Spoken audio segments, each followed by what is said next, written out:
इस इमेज को देखें। ये बंदी बनाए गए सारे सैनिक इजरायली सैनिक हैं जिन्हें योम किपुर युद्ध के दौरान इस सीरिया ने बंदी बना लिया था। अब आमतौर पर युद्ध के नियमों के अनुसार बंदी बनाए गए सैनिकों को युद्ध के बाद वापस उनके देश भेज दिया जाता है, लेकिन यहाँ पर सीरिया ने ऐसा नहीं किया था। सीरिया ने कई इजरायली सैनिकों को कुल्हाड़ी से मार दिया। कईयों से जानकारी उगलवाने के लिए उनके प्राइवेट अंगों पर इलेक्ट्रिक शॉक दिया गया और एक इजरायली सैनिक की बॉडी को खाने वाले सीरियाई सैनिक को सीरिया ने मेडल से सम्मानित किया था। मतलब सीरिया ने सैकड़ों इजरायली सैनिकों का ऐसा हल किया था जिस बारे में सुनकर आपकी रूह कांप जाएगी। इसके अलावा इस इजिप्ट ने भी सैकड़ों इजरायली सैनिकों को, जिन्होंने बकायदा आत्मसमर्पण कर दिया था और इन्हें मारना एक अपराध होता है, बावजूद इसके इजिप्ट ने सैकड़ों इजरायली सैनिकों को यातना दे देकर मार दिया था इस युद्ध के दौरान। आगे विस्तार से जानेंगे इस बारे में भी। तो इस युद्ध के दौरान कुछ कुछ ऐसी घटनाएं हुई थी जो सिर्फ बोलकर सुनाई जा सकती है, उसे दिखाना यहाँ पर मुमकिन नहीं है, क्योंकि यह घटनाएं अमानवीय थी, युद्ध के नियमों के बिल्कुल विरुद्ध थी, जिस बारे में आमतौर पर बहुत कम बात होती है। लेकिन आज हम उस दरिंदगी के बारे में भी जानने की कोशिश करेंगे जो दरिंदगी योम किपुर युद्ध के दौरान सीरिया और इजिप्ट की सेना ने इजरायली सैनिकों के ऊपर की थी। और इसके अलावा भी बहुत कुछ हुआ था इस युद्ध के दौरान। तो ऐसे ही ओरिजिनल इमेजेस और मैप के जरिए मैं आपको योम किपुर युद्ध यानी अरब देशों और इजराइल का आखिरी जो बड़ा युद्ध हुआ था उसका पूरा इतिहास समझाने की कोशिश करूंगा कि यह युद्ध कब हुआ था, क्यों हुआ था, इसके अलग अलग कारण क्या थे, इस युद्ध में कौन से देश शामिल हुए थे, इस युद्ध का परिणाम क्या मिला, इस युद्ध का मिडिल ईस्ट पर क्या प्रभाव पड़ा था, इस युद्ध के दौरान सीरिया सेना और इजिप्ट की सेना ने इजरायली सैनिकों की क्या हालत की थी, इस युद्ध का पूरा घटनाक्रम कैसे हुआ था और शुरुआत में अरब देश इजराइल पर हावी कैसे हो गए थे, इजराइल क्यों यह युद्ध हारते हारते बचा था और इसमें किस देश के कितने सैनिक और कितनी आम जनता ने अपनी जान गंवाई थी, वो सब और इसके अलावा और भी बहुत कुछ जानने को मिलेगा आपको इतिहास के बारे में। तो वीडियो के आखिर तक मेरे साथ बने रहिए।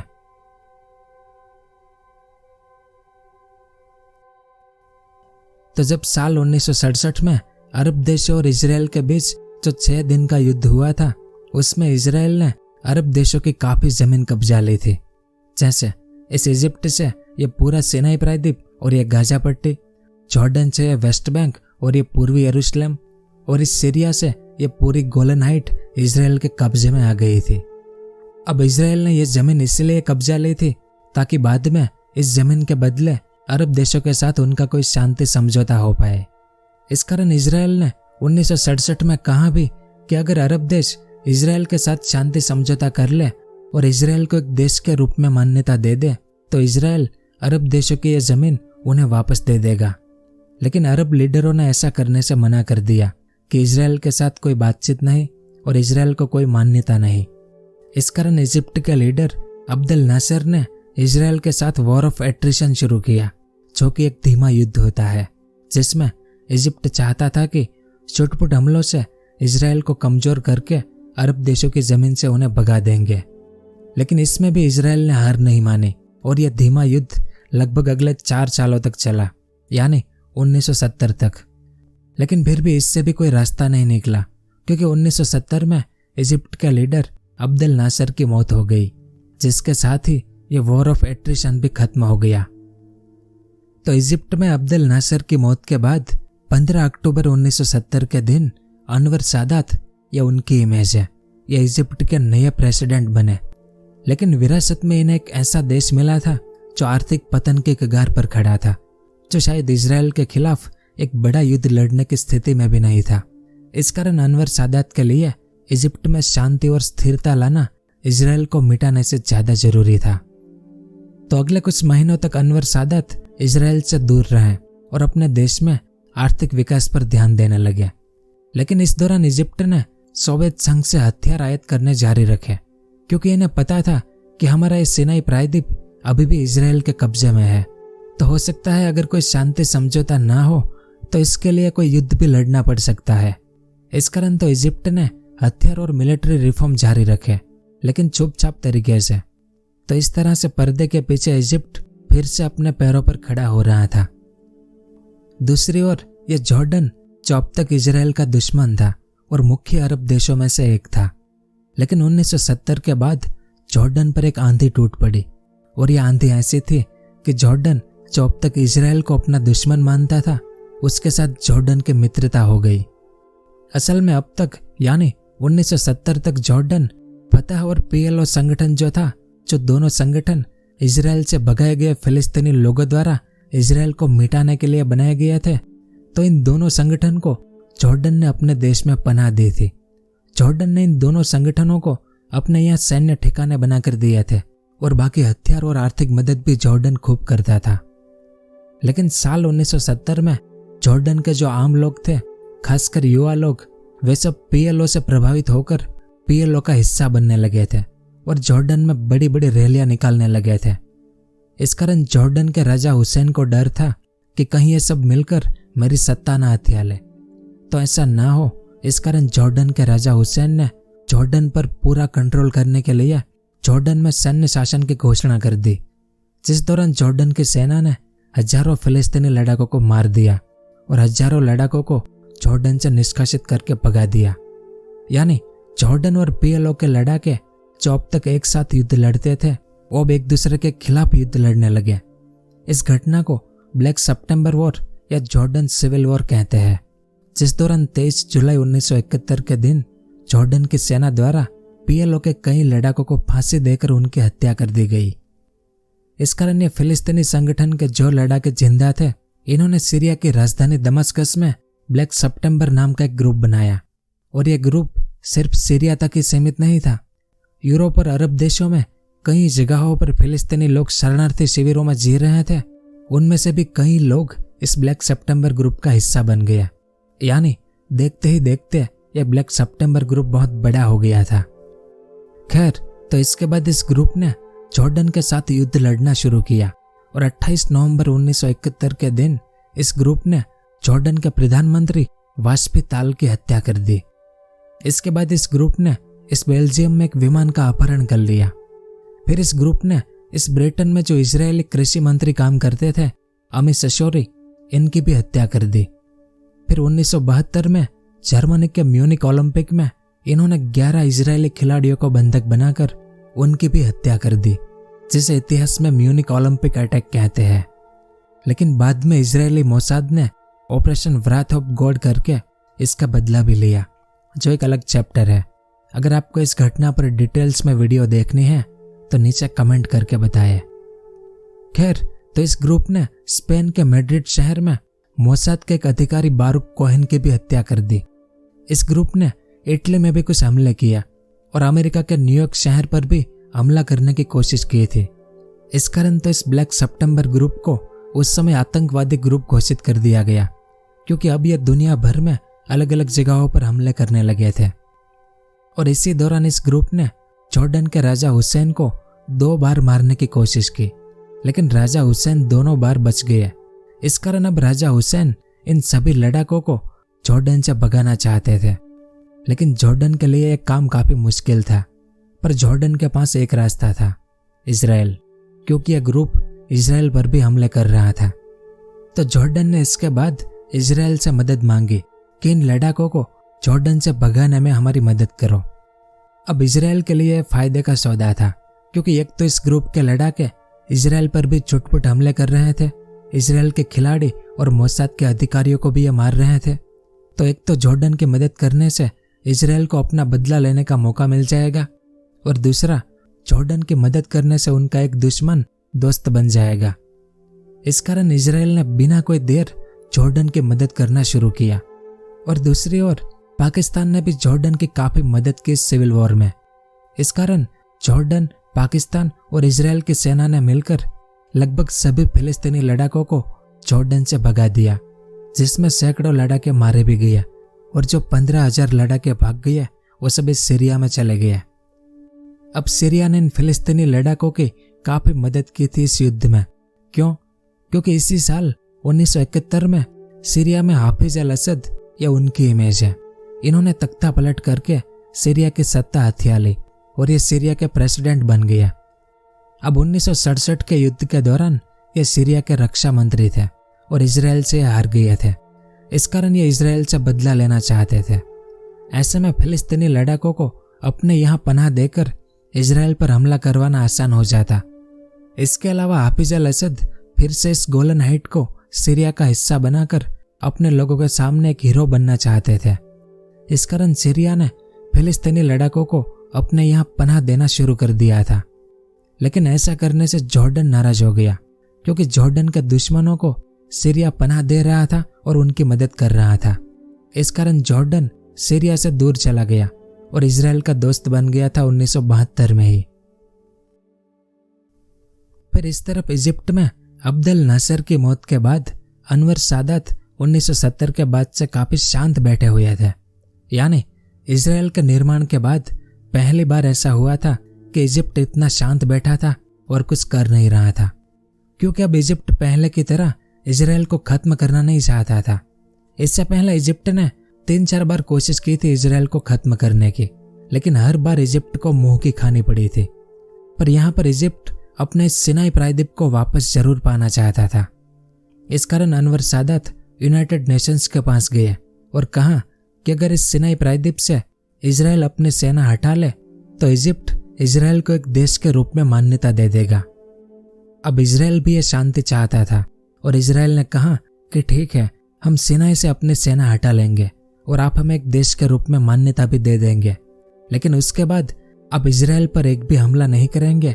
यह भी आपको स्वीकार करना पड़ेगा, क्योंकि इससे पहले भी अरब देश ऐसा कर चुके हैं। तो अगर इजिप्ट यह स्वीकार करता है तो इजराइल को यह समझौता मंजूर है। पर इजिप्ट को यह मंजूर नहीं था, इस कारण यह समझौता हो नहीं पाया। तो इसके बाद अपने सिनाई प्रायद्वीप को वापस पाने का इजिप्ट के पास एक ही रास्ता था, युद्ध। लेकिन कैसा युद्ध? तो इजिप्ट एक ऐसा युद्ध लड़े इजराइल के साथ जिससे इजराइल डर जाए और इजराइल को भी ऐसा लगना चाहिए कि अब इजिप्ट के साथ शांति समझौता कर लेना चाहिए, वरना अगली बार इजराइल का नामो निशान भी मिट सकता है। क्योंकि अनवर सादात भी चाहते थे कि इजराइल के साथ शांति समझौता हो जाए, इसलिए तो इन्होंने यूनाइटेड नेशंस की मदद से शांति समझौता करने की कोशिश भी की थी, लेकिन यह समझौता हो नहीं पाया। ऐसे में इजिप्ट के पास आखिरी ऑप्शन युद्ध का ही था। लेकिन इजराइल को डराने के लिए इजिप्ट के पास बेहतर हथियार और मजबूत सेना का होना बहुत जरूरी था, जो इजिप्ट के पास था नहीं। और मिडिल ईस्ट में इजराइल की वायुसेना का मुकाबला करना किसी के भी बस की बात नहीं थी। और ऊपर से 1967 के युद्ध में इजराइल ने इजिप्ट की पूरी वायुसेना को तबाह कर दिया था और इनकी पैदल सेना भी इजरायली पैदल सेना जितनी मजबूत नहीं थी। इस कारण इसके बाद अनवर सादात अपने पुराने मित्र सोवियत संघ के पास गए और एक ट्रीटी साइन की सोवियत संघ से, जिसके बाद सोवियत ने लड़ाकू विमान, मिसाइल और टैंक जैसे हथियार भेजने शुरू किए इजिप्ट को। और सोवियत सेना ने भी इजिप्ट में आकर इजिप्ट की सेना को ट्रेन करना शुरू कर दिया था। और अगले 1 साल में यानी 1972 के आखिर तक में इजिप्ट की सेना काफी मजबूत भी बन चुकी थी। यानी कुल मिलाकर इजिप्ट एक और युद्ध लड़ने के लिए तैयार हो गया था। लेकिन अनवर सादात के लिए सबसे बड़ी दुविधा जो थी वो ये थी कि अगर इजराइल पर हमला करे तो कैसे करे, क्योंकि हम जैसे ही सेना तैनात करेंगे उससे पहले ही इजराइल हम पर हमला शुरू कर देगा, जैसा पिछली बार 1967 के युद्ध में हुआ था। इस कारण इस बार अनवर सादात ऐसा नहीं चाहते थे। यह मौका देखकर एक अचानक हमला करना चाहते थे इजराइल पर, बिना किसी को पता चले। अब अगर इजराइल पर यह हमला एक साथ 2 मोर्चों पर हो तो और बेहतर हो सकता था। इस कारण अनवर सादात सीरिया गए और हाफिज अल असद से मिले, जिस दौरान अनवर सादात ने यह पूरा प्लान बताया हाफिज अल असद को कि हम इस तरह से अचानक हमला करके इजराइल को शांति वार्ता के लिए मजबूर करेंगे, जिससे आपको आपके गोलन हाइट और हमें हमारा सिनाई प्रायद्वीप वापस मिल जाए। तो इस तरह से इस सीक्रेट डील फाइनल हो गई। तो इजिप्ट और सीरिया के इस डील के बाद इजिप्ट ने अपना खेल खेलना शुरू किया। असल में अनवर सादात बड़ी चतुराई से आगे बढ़ रहे थे। इन्होंने इजिप्ट की खुफिया एजेंसी के एक अधिकारी अशरफ मारवान के साथ काम करना शुरू किया। इसमें अशरफ मारवान है जो इजिप्ट के पिछले प्रेसिडेंट अब्देल नासिर के जमाई थे। अब अशरफ मारवान को लेकर कुछ क्लियर नहीं है। कुछ इतिहासकार कहते हैं कि ये इजिप्ट के सीक्रेट एजेंट थे तो कुछ इतिहासकार कहते हैं कि ये इजराइल के सीक्रेट एजेंट थे, तो कुछ ऐसा भी कहते हैं कि ये इजिप्ट और इजराइल दोनों के सीक्रेट एजेंट यानी डबल एजेंट का काम करते थे। मतलब अशरफ मारवान को लेकर इतिहास में कई मतभेद है। ऊपर से अशरफ मारवान की एक बड़ी इमेज थी इजिप्ट में और ये एक लालची व्यक्ति के तौर पर भी जाने जाते थे। इस कारण इसका इस्तेमाल करके इजराइल को गुमराह करना अनवर सादात के लिए बहुत आसान होने वाला था। तो उस समय यानी साल 1973 की शुरुआत में अनवर सादात ने अशरफ मारवान को इजरायली खुफिया एजेंसी मोसाद के पास भेजा, जहां पर अशरफ मारवान ने मोसाद के एजेंट से कहा कि अगर आप मुझे कुछ पैसे दे दे तो मैं आपके दुश्मन इजिप्ट की कुछ सीक्रेट इन्फॉर्मेशन आपको दे सकता हूँ।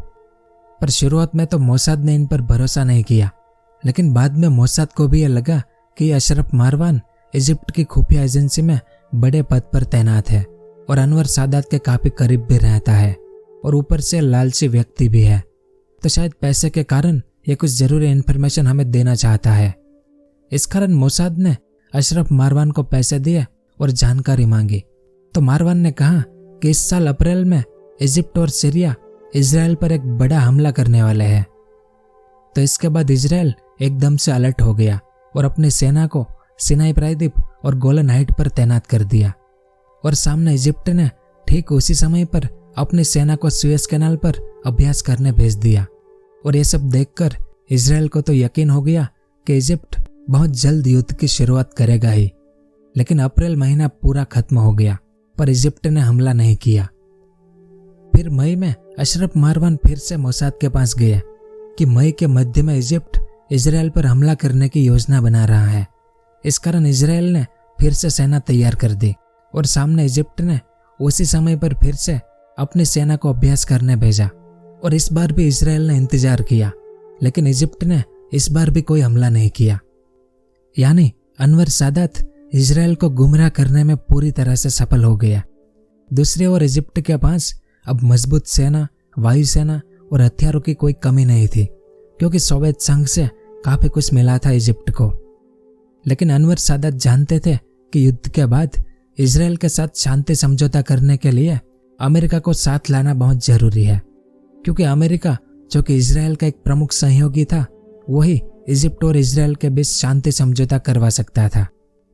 इस कारण अनवर सादात ने युद्ध से पहले अमेरिका के साथ राजनीतिक संबंध बनाने शुरू किए और अमेरिका का विश्वास जीतने के लिए अनवर सादात ने अपने इजिप्ट से 20,000 सोवियत सलाहकारों को निकाल दिया, क्योंकि कोल्ड वॉर का समय था जिसमें एक तरफ अमेरिका और सामने सोवियत संघ था। तो जब इजिप्ट ने सोवियत संघ के सलाहकारों को अपने देश से निकाल दिया तो अमेरिका को भी ऐसा लगा कि अब इजिप्ट हमारी तरफ है।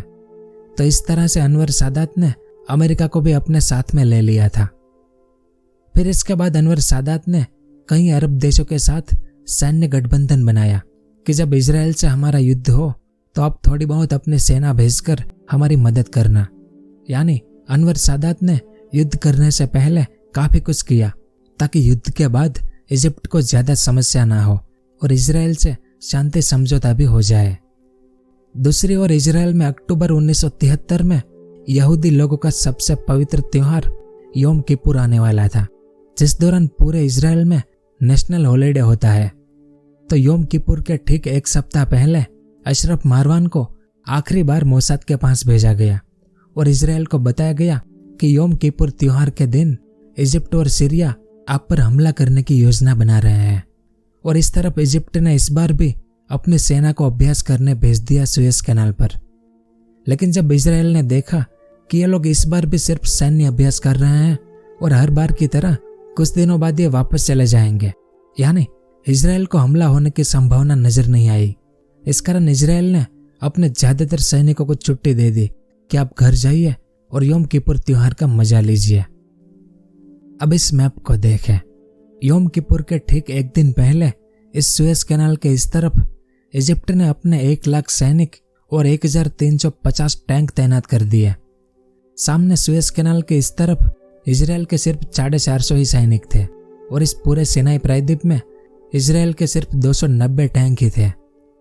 ऐसे में 6 अक्टूबर यानी योम किपुर के दिन दोपहर 2 बजे इजिप्ट ने सिनाई प्रायद्वीप पर एक बड़े हवाई हमले के साथ ऑपरेशन बद्र शुरू किया।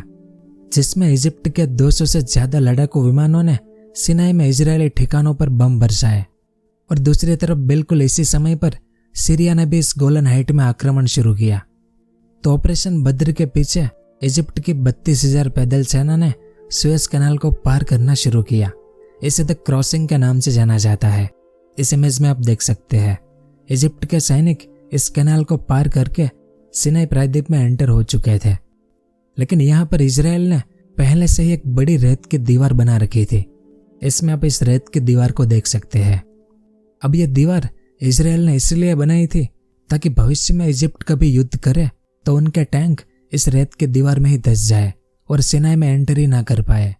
इसमें जो ब्लू कलर की डॉटेड लाइन है वही यह रेत की दीवार थी जो पूरी सुएज कैनाल पर बनाई गई थी। लेकिन इजिप्ट को यह पता था, इस कारण इजिप्ट ने इस दीवार को तोड़ने के लिए इस पर पानी डालना शुरू किया, वो भी मशीन से, जिससे यह रेत की दीवार पानी के साथ बहकर टूटने लगी।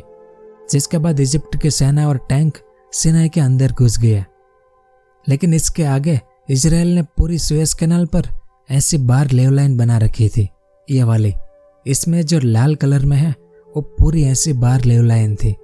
पिछले वीडियो में हमने इस बारे में बात की थी कि इसे पार करना इजिप्ट के लिए काफी मुश्किल था। यानी ये सुएज कैनाल है और ये रेत की दीवार है जिसे इजिप्ट ने आसानी से पार कर लिया। लेकिन बार लेव लाइन पर इजरायली सेना तैनात थी, पर बहुत कम संख्या में, क्योंकि इनके ज्यादातर सैनिक योम किपुर त्योहार के कारण अपने घर गए थे।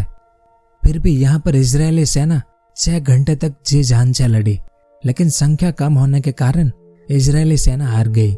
इजराइल के दर्जनों सैनिक शहीद हो गया और कुछ 200 सैनिकों को इजिप्ट ने बंदी बना लिया।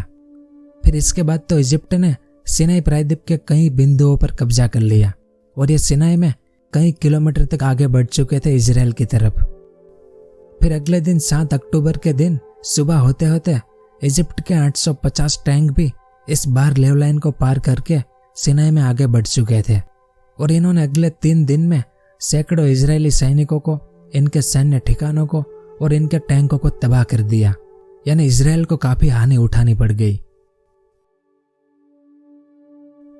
अब इस मैप को देखें। इजराइल और सीरिया के बीच एक गोलन हाइट है। तो जब सीरिया ने यहाँ पर हमला शुरू किया तब इस गोलन हाइट पर इजराइल के मात्र 3,000 सैनिक और 180 टैंक ही तैनात थे। ऐसे में सीरिया ने पहले अपनी वायुसेना से बमबारी की और इसके पीछे सीरिया अपने 28,000 सैनिक, 800 टैंक और 600 तोपखाने लेकर गोलन के अंदर घुस गया। इसके अलावा सीरिया ने अपने कई पैराट्रूपर्स भी आगे उतारे, जिन्होंने इस माउंट हेरमोन की पहाड़ियों के इजरायली सैन्य बेस को कब्जा लिया और यहाँ के इजरायली सैनिकों को बंदी बना लिया। जिसके बाद यहाँ से सीरिया की सेना आगे बढ़ी और अगले 3 दिन तक इन्होंने लगभग आधी गोलन हाइट कब्जा ली थी, जिस दौरान इजराइल के सैकड़ों सैनिक और इनके टैंक तबाह हो गए थे।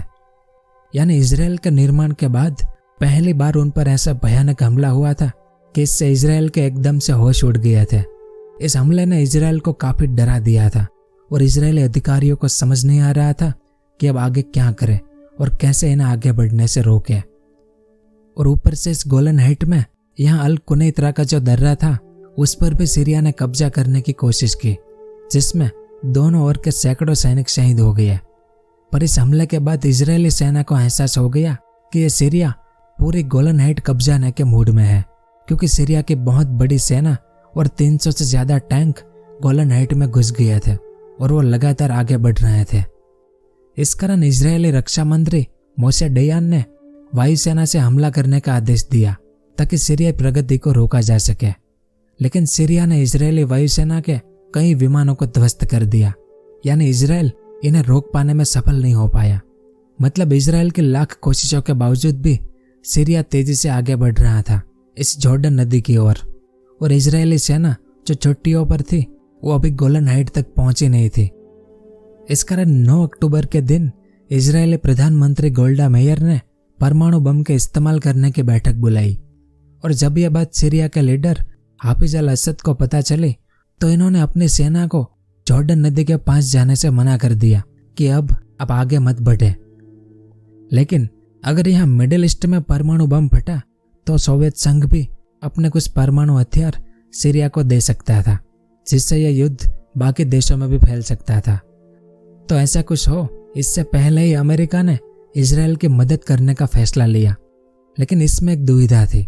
अमेरिका से इजराइल की दूरी बहुत ज्यादा है, तो अमेरिकी सहायक विमानों को बीच में कहीं रिफ्यूल करवाना जरूरी था, तब जाकर वो इजराइल पहुंच सकते थे।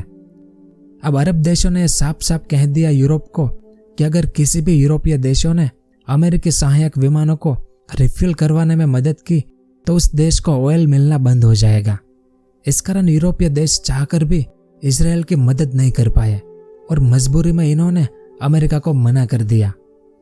लेकिन यहाँ पर पुर्तगाल देश है, इसने अरब देशों की बात नहीं मानी और अमेरिकी विमानों को अपने यहाँ रिफ्यूल करवाने का न्योता दिया। तो इसके बाद अमेरिका ने इस पुर्तगाल के रास्ते इजराइल को हथियार देना शुरू किया, जो अनुमानित 22,000 टन हथियार थे। यानी 14 अक्टूबर से इजराइल को अमेरिकी हथियार मिलने शुरू हो गया और इसके बाद इजराइल ने पलटवार शुरू किया। इसी दिन इस सिनाई प्रायद्वीप में इजिप्ट की पैदल सेना और 1000 टैंकों के सामने अब इजरायली सेना और इनके 700 टैंक तैनात हो गए और आमने सामने हमले शुरू कर दिए दोनों ने।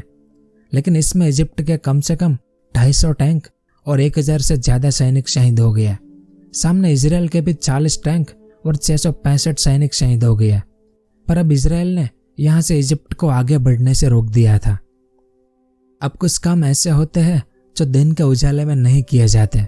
इस कारण 15 अक्टूबर की रात के दौरान 750 इजरायली पैराट्रूपर्स रबर की नावों में बैठकर सुएज कैनाल को पार करके इजिप्ट की मुख्य भूमि इस तरफ घुस गए और यहाँ पर इजिप्ट के सैन्य अड्डों को तबाह करना शुरू किया। इसके बाद इसी रात में इजराइल के 20 टैंक भी इस भाग में घुस गए और ये सब तबाही मचाते हुए इजिप्ट में 12 किलोमीटर अंदर तक चले गए, जिस दौरान इन्होंने इजिप्ट के कई मिसाइल ठिकानों को नष्ट कर दिया। यानी इजराइल अब इजिप्ट में घुसकर उन्हें कमजोर करने की कोशिश में लगा था और इसमें सफल भी हो रहा था। दूसरी ओर इजरायली वायुसेना ने इस पोर्ट सईद पर और सुएज कैनाल के आसपास जितने भी इजिप्ट के हवाई ठिकाने थे उन पर कई बार बमबारी करके उन्हें तबाह करने की कोशिश की और इसमें भी इजराइल को काफी सफलता मिली। इसके अलावा इजिप्ट जिन रास्तों से सैन्य सामग्री की आपूर्ति करता था उसे भी इजराइल ने तोड़ने की कोशिश की। 16 और 17 अक्टूबर के दिन सुएज कैनाल पर बने कई ब्रिज पर लड़ाई हुई, लेकिन इसमें इजिप्ट ने जवाबी हमले करके इजराइल को ज्यादा सफल नहीं होने दिया। इसमें इजराइल के 56 टैंक और 300 से ज्यादा सैनिक शहीद हो गए, तो सामने इजिप्ट के भी 118 टैंक और सैकड़ों सैनिक शहीद हो गए। लेकिन आखिर में इजराइल ने सुएज कैनाल के 2 ब्रिजों पर कब्जा कर लिया।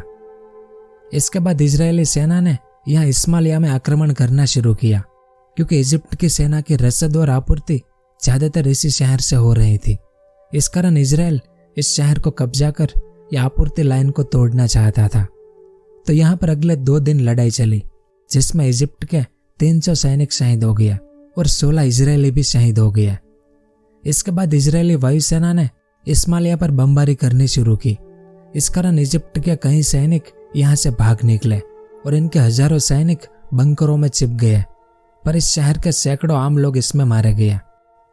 जिसके बाद इजरायली सेना ने इस इस्माइलिया शहर को आगे और पीछे से घेरने की कोशिश की, लेकिन इजराइल इसमें सफल नहीं हो पाया। असल में इस इस्माइलिया शहर को कब्जाने के लिए इजराइल ने 21 अक्टूबर तक कोशिश की, जिसमें इजराइल ने इजिप्ट के कई टैंक और सैनिकों को तबाह कर दिया, पर फिर भी इजराइल इसे कब्जा नहीं पाया। दूसरी ओर इजरायली सेना के दूसरे काफिले इजिप्ट की राजधानी कायरो से कुछ ही किलोमीटर दूर थे, लेकिन हर बार की तरह इस बार भी सोवियत संघ और अमेरिका मिडिल ईस्ट की भलाई करने पहुंच गए और इनकी तमाम कोशिशों के बाद यूनाइटेड नेशंस ने 22 अक्टूबर के दिन युद्ध विराम करवाया, जिसके बाद इसी दिन शाम होते होते यह युद्ध खत्म होने वाला था। लेकिन यह आज तक क्लियर नहीं है कि इस युद्ध के खत्म होने के बाद पहले गोली किसने चलाई थी, इजराइल या इजिप्ट। किसी ने तो यह युद्ध फिर से शुरू कर दिया। इस मैप को देखें, यहाँ पर इजिप्ट की राजधानी कायरो है और यह सुएज शहर है। अब इजिप्ट के 30,000 सैनिक इन दोनों शहरों के बीच फंसे हुए थे, क्योंकि युद्ध विराम के बाद इजराइल ने चारों ओर से इन्हें घेर लिया था और इजिप्ट के बाकी 70,000 सैनिक सिनाई में मौजूद थे।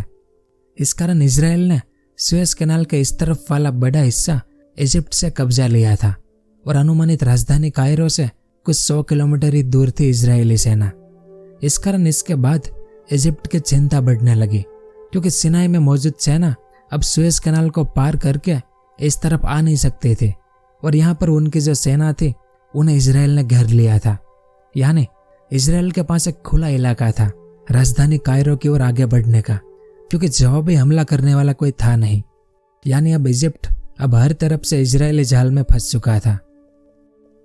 दूसरी ओर गोलन हाइट में भी इजरायली सेना ने न सिर्फ सीरिया सेना को आगे बढ़ने से रोका, बल्कि इन्हें पीछे धकेलना भी शुरू कर दिया और अगले 2 दिन में इजरायली सेना ने गोलन हाइट से पूरी सीरिया सेना को भगा दिया। यानी अब यह पूरी गोलन हाइट फिर से इजराइल के कंट्रोल में थी।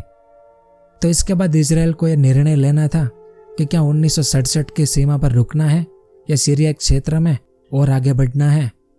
तो इसमें एक लंबे विचार विमर्श के बाद इजरायली सरकार ने तय किया कि सीरिया के अंदर आगे बढ़ो।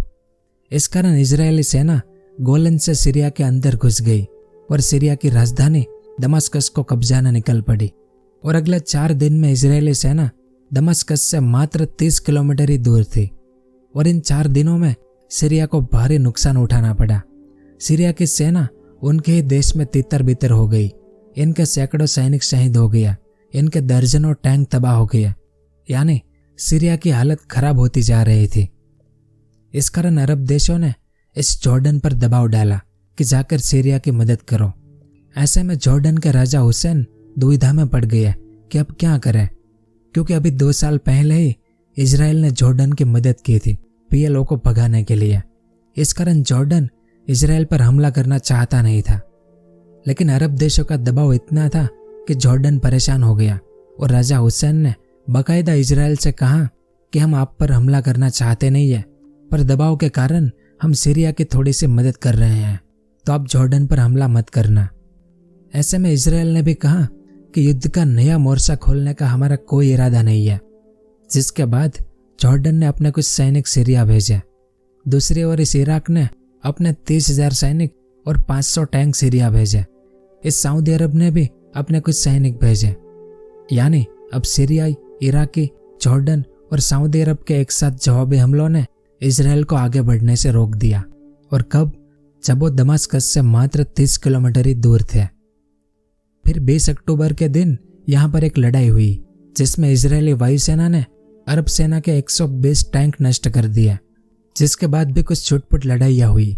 लेकिन 23 अक्टूबर के दिन दमास्कस के पास एक बड़ा हवाई युद्ध हुआ, जिस दौरान इजरायलियों ने 10 सीरियाई विमानों को मार गिराया और सीरियाई मिसाइल रक्षा प्रणाली को भी नष्ट कर दिया।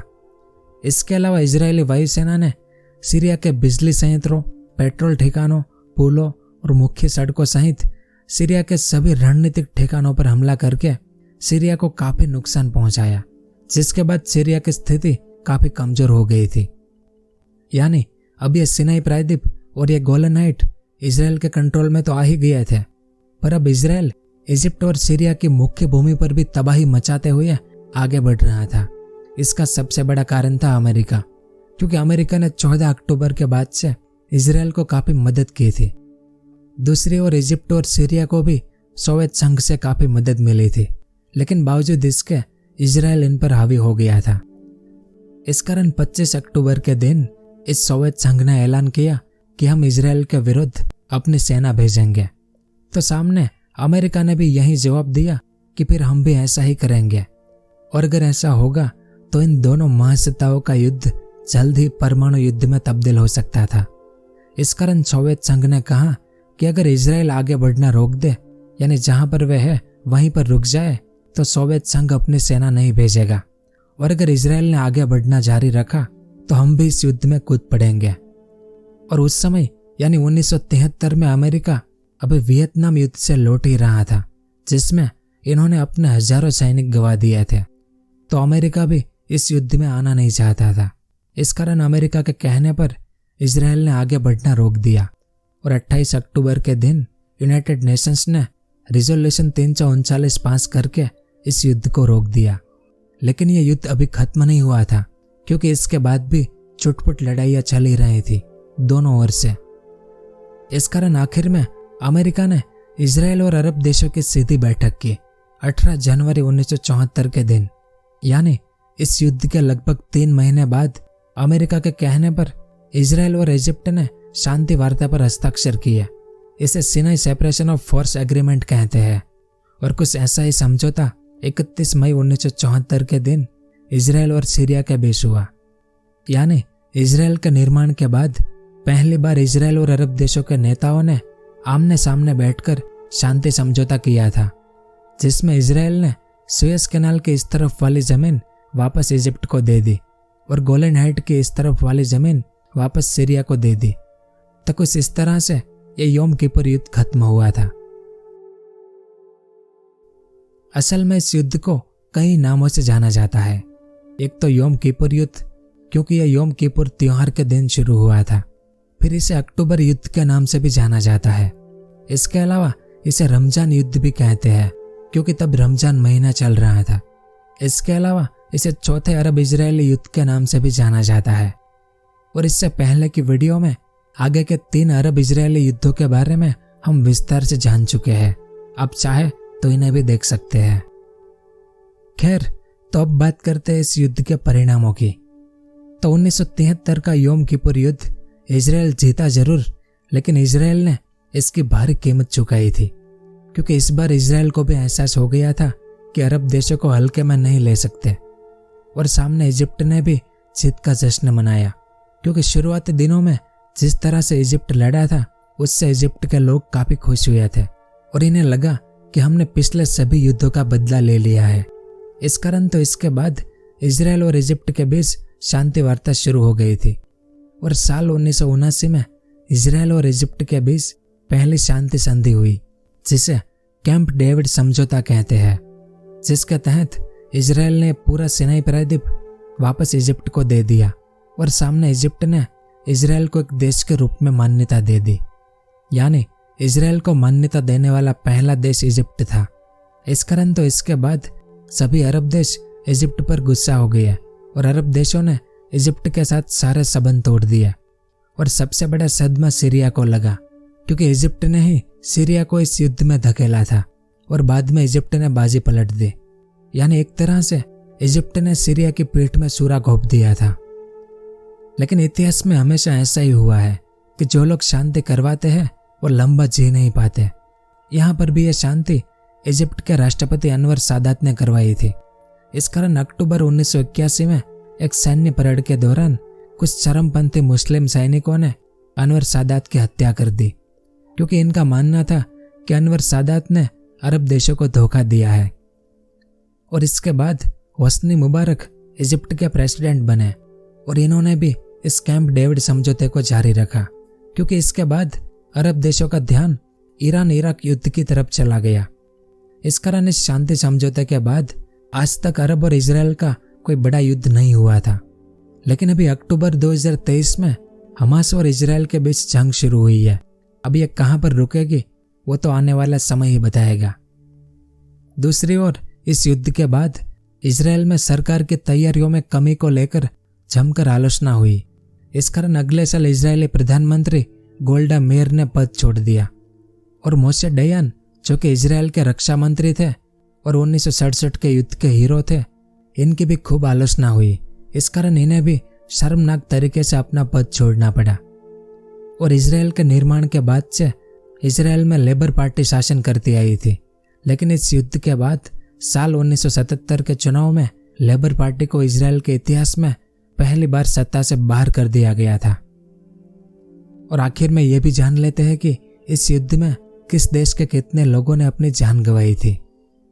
तो इस युद्ध में इजराइल के 2521 से लेकर 2800 सैनिकों और आम लोगों ने अपनी जान गंवाई थी और लगभग 293 इजरायली सैनिकों को सीरिया और इजिप्ट ने बंदी बना लिया था। और सामने हर बार की तरह अरब हताहतों की संख्या बहुत ज्यादा थी, लेकिन उन्होंने इसे गोपनीय रखा। पर अलग अलग अनुमानों के मुताबिक इजिप्ट के टोटल 15,000 से ज्यादा सैनिक और लोग इस युद्ध में मारे गए थे और सीरिया के कुछ 3,500 जितने सैनिक और लोग इस युद्ध में मारे गए थे।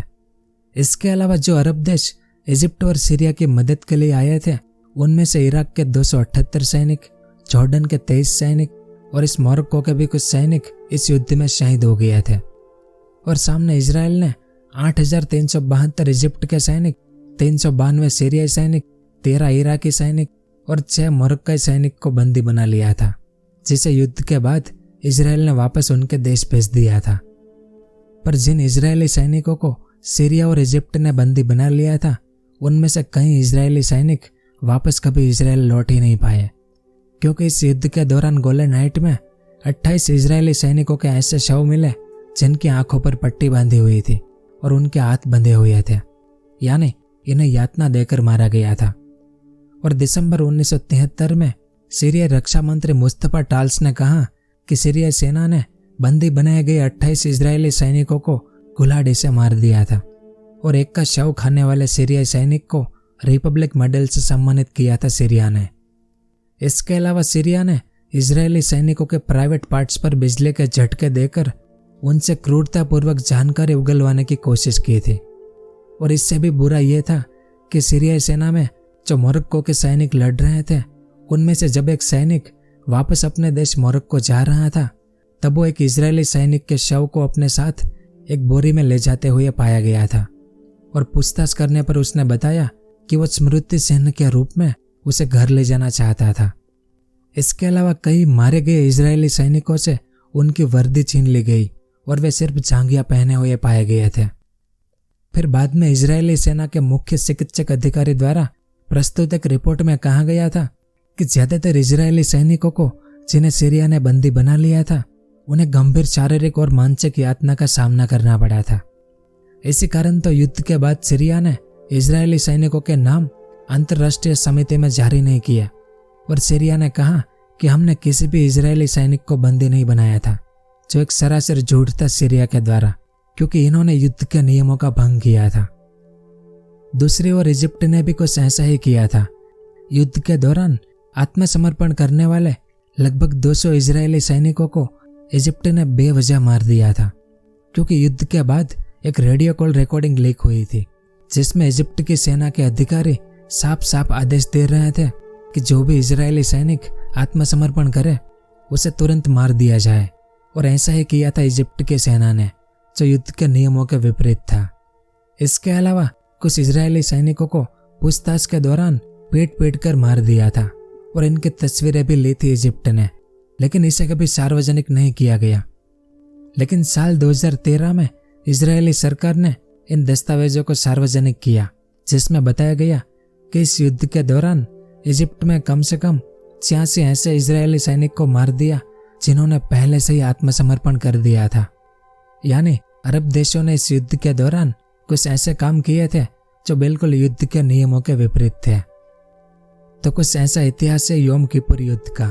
और लगभग पिछले 5 महीने से हम इजराइल फिलिस्तीन विवाद को समझने की कोशिश कर रहे थे, जिसमें अब तक मैं 6 वीडियो बना चुका हूँ।